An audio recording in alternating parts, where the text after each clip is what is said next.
I'm on a one-woman mission to discover what wellness is really all about. And this week, I'm addressing my personal health dilemmas with nutritionist Dr. Molly Maloof.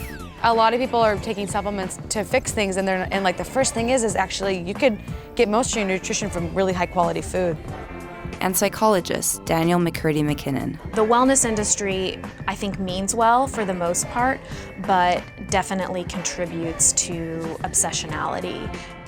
As ever, please click the magic button and subscribe to the British Vogue YouTube channel to enjoy the rest of this series.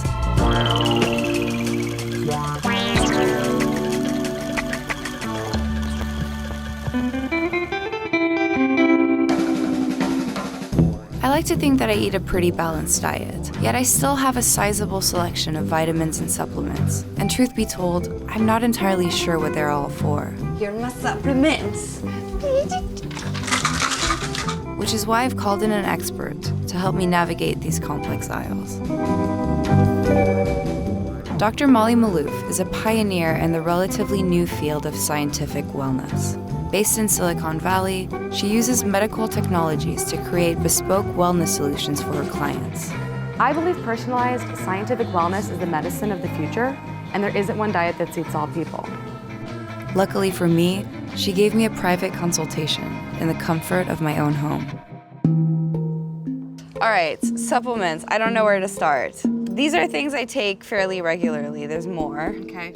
B vitamins and all these things like diindolylmethane and turmeric and green tea, all these come from food. Right. So I recommend getting lots of cruciferous vegetables. Kale, broccoli, collard greens, all the green things basically, all the green vegetables will replace this in a lot of ways.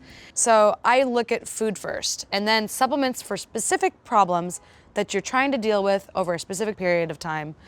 So you sent me a questionnaire to fill out Right. about like my health and lifestyle and all that stuff. So I filled it out. Right. I'm kind of nervous to go through it with you, but also super excited. Well, it's not like good or bad. It's more of looking at different levels of vitality and helping you identify what's your priority to focus on. So in your case, do you know what your adrenals are? You know what? I have one of my supplements is adrenal health because Perfect. someone's like, you need that, but I don't know exactly what it is. Adrenals are these master glands, and they're top of our kidneys, and they're really important because there's this. Have you heard of the concept of fight or flight or the sympathetic nervous system? No. So let's say you're running away from a saber-toothed tiger. You need to push out norepinephrine and epinephrine, these hormones, to give you the energy to run away from something. But the problem is that modern life is really stressful, and we are always running away from things that actually aren't that stressful, but we are interpreting them as stressful. And whether it's actually even things that we don't even realize are stressful are happening, whether it's eating too much sugar, or it's smoke actually can affect our adrenals, or it's toxic relationships. I mean, all these things are things that really make a big difference. So I would say that based on the questions that you answered, stress is probably your biggest issue. And I would say that your sleep is definitely contributing to that too. If you're not sleeping well, that's gonna throw off your hormonal balances. Right. And if you don't sleep well, then your cortisol levels, they stay high. And that means that your stress levels are gonna be higher. You answered some questions around craving carbohydrates and getting tired after big meals, and all of that tells me that you might have some issues with metabolizing carbohydrates right now. And that can happen when you're under a lot of stress. And eating more than 50% of your calories after 5 p.m., what's going on during the day? When I'm busy and stuff, I don't always eat breakfast. If I'm running around, then I kind of forget, and then I'll have lunch around. So I'll have like my first meal around 3. Wow. And then kind of eat a lot, and then still get hungry, like, you know, And in probably the get evening. tired after that too. Yeah. Yeah. And then like, and because when I feel sluggish, then I go home and it's late, and then I just eat. Yeah.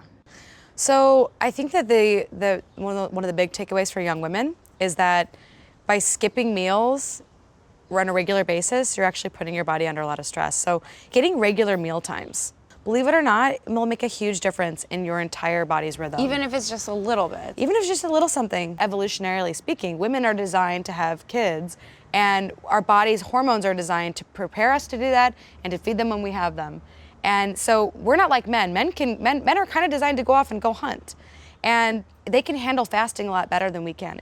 A lot of these things you wouldn't need if you actually focused on regular sleep and regular meal timing and managing your stress better. These are gonna help mitigate some of the symptoms, but you always wanna get to the root cause. Totally.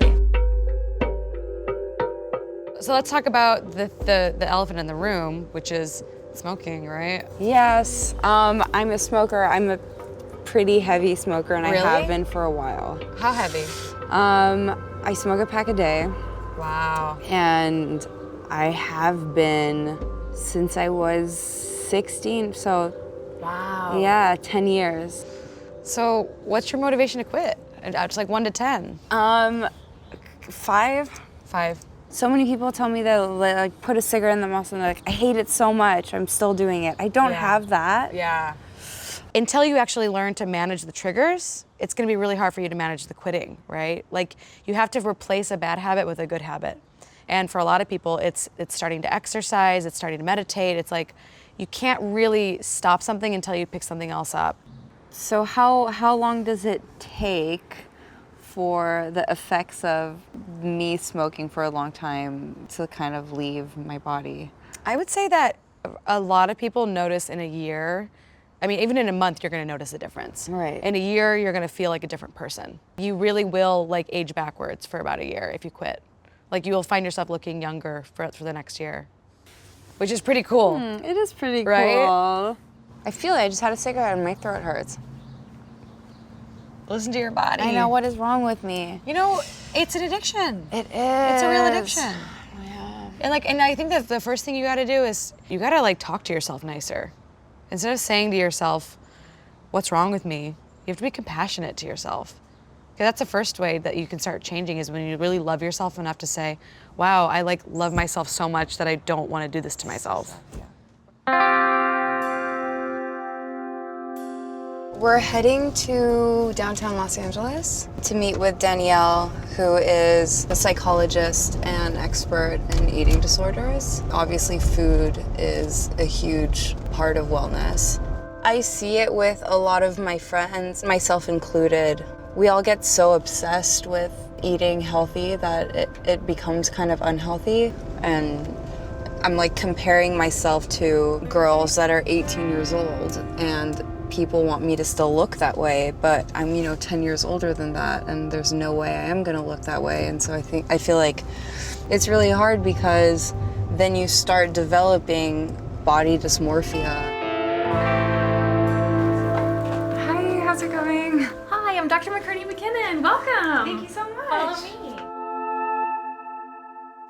Do you kind of see a link between just like the wellness industry and people being more aware of wellness in general and eating disorders? Yes, for sure.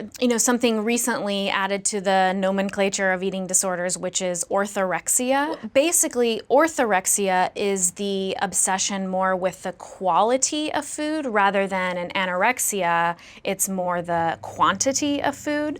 So for example, someone with orthorexia, may get stuck on different information that they've been given, all in good nature from the wellness industry, say that processed sugars are bad. That's a really, really common one. And yes, processed sugars aren't great in large amounts, but people will kind of be off to the races and eliminate, anything with any sugar and eventually become malnourished, possibly because suddenly, it's not just sugar, but it's also flour that I can't have, even whole grains. And, before they know it, they're down to eating just vegetables, for example. Clean eating is another thing that you often hear about. And what's the opposite of clean? Dirty. And so there's these words that people use that can really have an effect on how they feel about themselves. I can relate to that a lot I have a pretty balanced, healthy diet, and then sometimes I really crave a cookie, and so I'll have a cookie, I have a hard time stopping, so then I'll have a few, and then just that guilt. It's such an awful feeling of like, you eat something that is bad or whatever, and then, it's awful. Well, and I'm glad you bring that up because, you know, if you aren't really, or if anyone isn't allowing themselves something, be it sugar or a cookie or whatever, oftentimes that can lead to craving it more.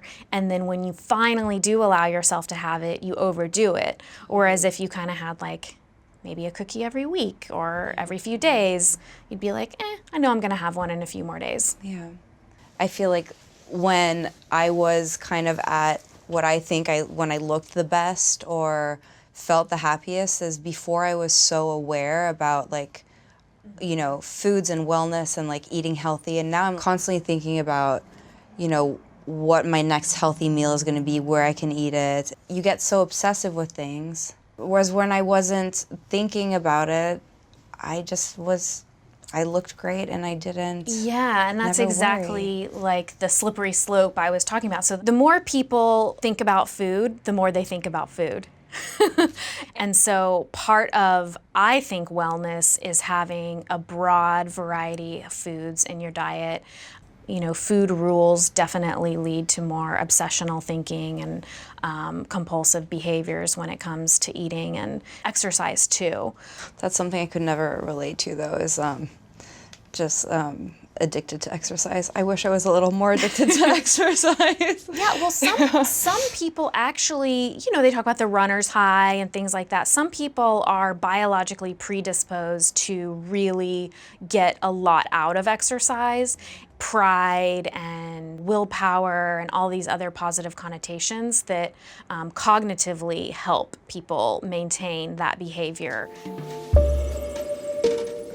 So as I've mentioned before, I'm a total stress emotional eater because it seems as though almost something shuts off and you just eat and you don't even think about it. And then when I come back to my senses, I'm like, what did I do? So how do you control that? The best way to control it is to eat healthy amounts of food regularly. Right. So by eating frequently and normal amounts, you're going to be a lot less likely to overeat. But as far as stress eating, mindful eating is really important, kind of slowing down, thinking about what you want to have, planning ahead. So saying, you know, this next snack or meal, I'm feeling particularly emotionally vulnerable, so I'm going to have X, Y, and Z, and plan it out and put it on your plate and don't watch TV and eat it mindfully, enjoy it. And then if you do overdo it, don't say disparaging things to yourself because then that just kind of creates the vicious cycle of self-doubt. And, you know, when I was a teenager and in college, it's the best my body ever was. I actually like my body so much more now. And it's just, I wish so much that young girls could get to that place so much younger in life and realize the amount of energy that's wasted and the negative effects of being so mean to yourself and saying mean things to ourselves. Like, how can we expect other people to love us and care about us and think positive things of us if we can't even do that for ourselves? That's a nice message. That's all for now. Join me next time when we'll be going deep inside my mind at UCLA and fawning over crystals at Spellbound Sky. Thank you for watching. This is Camille Rowe with What on Earth is Wellness, and make sure to subscribe to the British Vogue YouTube channel and leave some comments below.